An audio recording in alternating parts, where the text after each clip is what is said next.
So we are completely restoring a 55 Chevy Bel Air.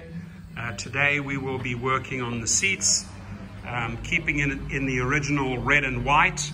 We are using Duplicolor vinyl fabric spray, as you can see. This one is finished, and I gotta say the end result looks absolutely amazing, as you can see, and has about 5 layers on it. Today we will be tackling the front seats. These are the 2 rear ones, and I will be showing you the progress on that. Have a great day.